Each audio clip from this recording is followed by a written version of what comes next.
मेरे प्रिय भाई और बहनों, कई वर्ष पहले की बात है, दिल्ली से एक बहुत ही धनी दंपति बुजुर्ग आश्रम आए थे।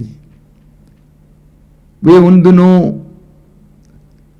हमारा प्रवचन, मेरा प्रवचन जी जागरण में देखा करते थे, टीवी में, और किसी तरह से पता लेकर वे यहां पर आए।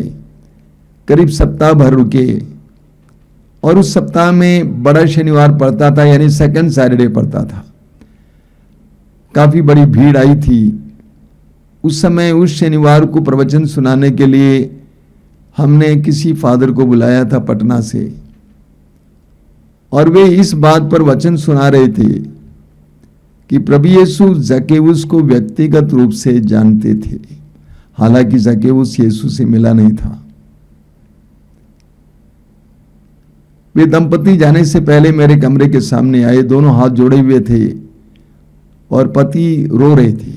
मैंने पूछा कि भाई कोई खास बात है क्या, आपको कोई दुख मिला है आश्रम से? उन्होंने कहा कि फादर जी, मैं कई वर्षों से ईश्वर की आराधना करता हूं, भगवान की आराधना करता हूं, लेकिन पहली बार कल जब मुझे पता चला कि मेरा ईश्वर मुझे व्यक्तिगत रूप से जानता है, मेरा नाम जानता है, तो मैं अपने आप को रोक नहीं पाया। मेरे प्रिय भाई और बहनों, बाइबल का एक प्रकाशना यह है कि हमारा ईश्वर हमें व्यक्तिगत रूप से जानता है और प्यार करता है।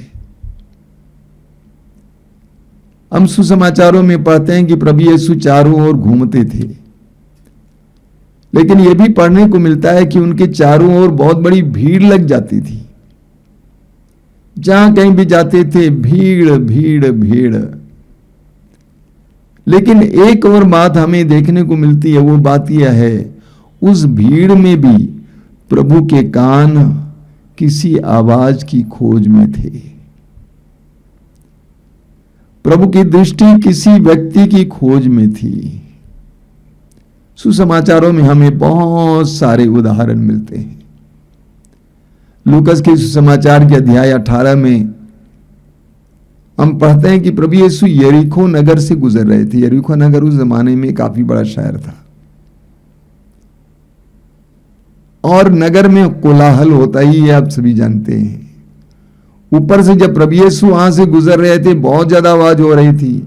इतनी आवाज कि एक भिखमंगा जो बैठा हुआ था, अंधा था, उसने पूछा कि भाई क्या हो रहा है, इतनी आवाज हो रही है? कहा कि यीशु नाजरी यहां से गुजर रहे हैं। और वो पुकारने लगा, हे यीशु दाऊद के पुत्र, मुझ पर दया कर। आप उस सारे प्रकरण को देखिएगा, पढ़िएगा, बहुत ही हृदय स्पर्शी है। इतने बड़े कोलाहल के बावजूद, शहर के इतने ज्यादा आवाज के बावजूद, प्रभु यीशु को उस अंधी भिखारी की आवाज सुनाई देती है। यीशु रुक जाते हैं और पूछते हैं कि कौन है? लोगों ने कहा कि एक अंधा भिखारी है। प्रभु ने कहा उसको बुलाओ, और उससे पूछा तुम्हें क्या चाहिए, मैं तुम्हारे लिए क्या करूं? उसने कहा मैं फिर देखना चाहता हूं। प्रभु ने कहा तुम्हारे विश्वास ने तुम्हारा उद्धार किया है। उसी पल वो चंगा हो जाता है। तो इतनी आवाज के बावजूद प्रभु यीशु के कान एक आवाज को सुन रहे थे, एक अंधे भिखारी की आवाज को सुन रहे थे। हमें मार्कुस के सुसमाचार के अध्याय 12 में पढ़ने को मिलता है, उसके वाक्य 41 से। मार्कुस अध्याय 12 में प्रभु यीशु यरूशलेम मंदिर में बैठे हुए थे अपने शिष्यों के साथ, और जहां खजाना था उस खजाने के पास बैठे हुए थे, और लोग खजाने में पैसा डाल के जा रहे थे। काफी लोग पैसा डाल रहे थे, लेकिन उन हजारों लोगों के बीच में से प्रभु यीशु ने एक गरीब विधवा को देखा। उसने एक पैसा डाला, अन्य लोग हजारों या पता नहीं कितना डालते रहे होंगे, लेकिन इस विधवा ने केवल एक पैसा डाला। और यीशु ने देखा और अपने शिष्यों को बुलाया, कहा कि किसने सबसे ज्यादा पैसा डाला, तुम्हें मालूम? प्रभु ने कहा इस विधवा ने डाला। एक पैसा जो उसके पास था वो डाल दिया। उसकी जीविका के लिए एकमात्र माध्यम था, उसको उसने डाल दिया। उसके पास जो कुछ था उसने उसमें डाल दिया। यीशु की दृष्टि इसी तरह एक एक व्यक्ति पर लगी रहती थी। मार्कुस के सुसमाचार के अध्याय 5 में पढ़ते हैं कि प्रभु यीशु गलीलिया झील पार करके उस पार चले जाते हैं, गेरासे प्रदेश, और वहां पर एक अबदूतग्रस्त व्यक्ति यीशु से मिलने आता है। वचन में आपने सुना है कि उसके अंदर अबदूतों की सेना थी, इसलिए वो किसी के वश में नहीं रहता था। अपने को चोट पहुंचाता था, कपड़ा नहीं पहनता था, चीखता चिल्लाता था, मकबरों में रहा करता था। उस एक अबदूतग्रस्त व्यक्ति को छुड़ाने के बाद, आजाद करने के बाद यीशु बैठ जाते हैं, वो भी वहीं बैठ जाता है। जब यीशु वहां से उठ के नाव में बैठने को आए थे तो उसने कहा कि मुझे भी आपके साथ चलने दीजिए। यानी प्रभु यीशु एक अबदूतग्रस्त व्यक्ति को छुड़ाने के लिए गलीलिया झील पार करके उस पार गए, एक व्यक्ति के लिए। इसके द्वारा हमारे सामने ईश्वर का वचन क्या प्रकट करता है? ईश्वर हम में से हर एक को व्यक्तिगत रूप से प्यार करता है। अब ज़क्केउस का उदाहरण लीजिए जिससे मैंने शुरू किया था। प्रभु यीशु के साथ इतनी बड़ी भीड़ लगी हुई थी जिसके कारण ज़क्केउस यीशु को देख नहीं पाता था, क्योंकि वह नाटा था। वो जाकर आगे रास्ते में एक गुलर के पेड़ की डाली पर बैठ गया। प्रभु यीशु भीड़ में वहां से गुजर जाते, लेकिन ऐसा नहीं। पता नहीं यीशु की नजरें किसी को ढूंढ रही थी, यीशु की आंखें किसी को ढूंढ रही थी। वहां पहुंचने पर यीशु रुक जाते हैं, पेड़ की डाली पर नजर डालते हैं और उसको नाम लेकर पुकारते हैं, ज़क्केउस नीचे उतर आओ। हालांकि पहली बार ज़क्केउस यीशु को देख रहा था, लेकिन यीशु ने उसको नाम से जाना। ज़क्केउस नीचे उतर आओ। हम में से हर एक व्यक्ति को यीशु व्यक्तिगत रूप से जानते हैं। आप और मेरा नाम जानते हैं, आप और मेरा अतीत जानते हैं, हमारे मन के विचारों को जानते हैं। जब ज़क्केउस नीचे उतर आया, प्रभु यीशु ने सारी भीड़ को छोड़ दिया और कहा कि मुझे तुम्हारे यहां ठहरना है। यीशु उसके यहां ठहरने के लिए चले जाते हैं। सारी भीड़ भुनभुनाती हुई खड़ी हो जाती है और कहती है कि यही एक पापी के यहां ठहरने गया है। यह प्रभु यीशु की विशेषता थी, यह ईश्वर के प्रेम की विशेषता है। इस दुनिया में अरबों खरबों लोग हैं, लेकिन ईश्वर आप और मुझे व्यक्तिगत रूप से जानता है।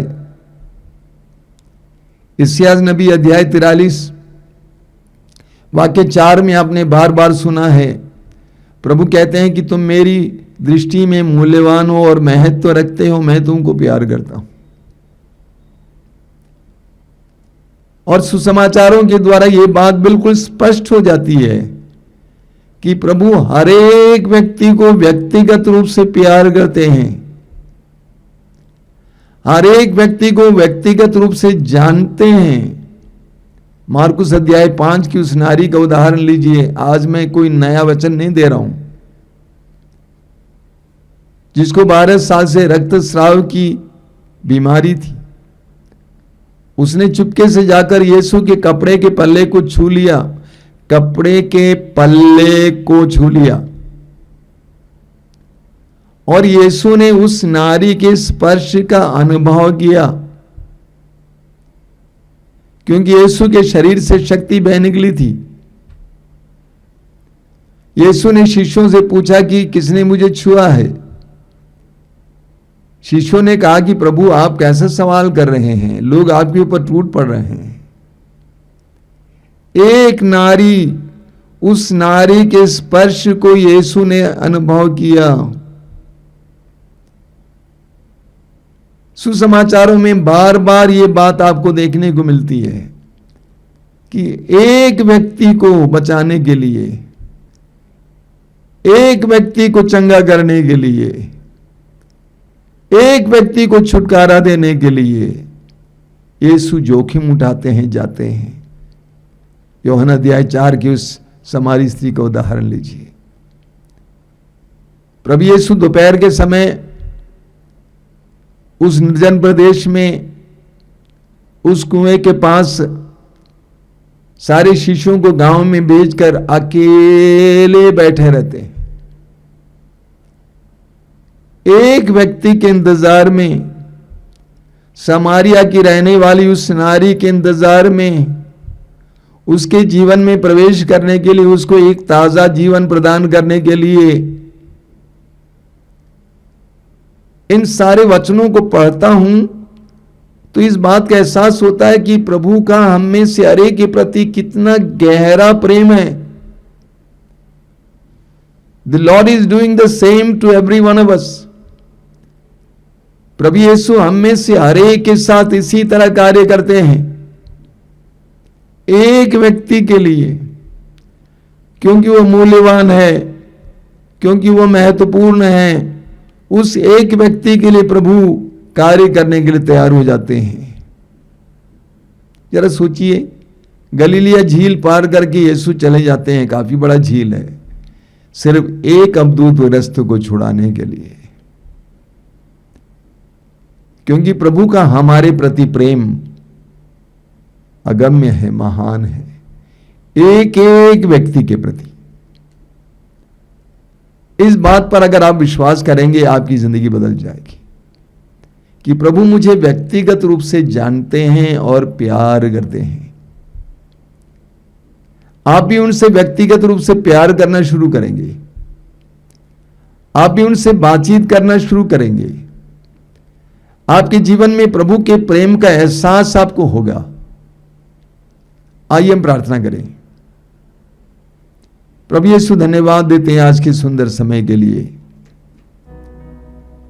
तेरे एक एक वचन के लिए धन्यवाद देते हैं। एक एक वचन के द्वारा तू हमें ये बता रहा है कि तू हमें कितना प्यार करता है, तू हमें से हर एक को कितना प्यार करता है। यूहन्ना के सुसमाचार के अध्याय 8 में व्यभिचार में पकड़ी गई उस नारी को तूने मौत के मुंह से बचा लिया। तूने उसे मौत के मुंह से बचा लिया, क्योंकि कानून ये कहता था कि उसको मार डाला जाना चाहिए था। लूकास के सुसमाचार के अध्याय 7 के उस पापिनी नारी को तूने शांति प्रदान की। तूने कहा शांति प्राप्त कर जाओ, फिर पाप ना करो। तुम्हारे विश्वास ने तुम्हारा उद्धार किया है। प्रभु यीशु हम में से हर एक को तू इसी तरह व्यक्तिगत रूप से प्यार करता है। हमें तेरे इस व्यक्तिगत प्रेम को जानने के लिए कृपा दीजिए, तेरे साथ एक व्यक्तिगत रिश्ता जोड़ने के लिए कृपा दीजिए।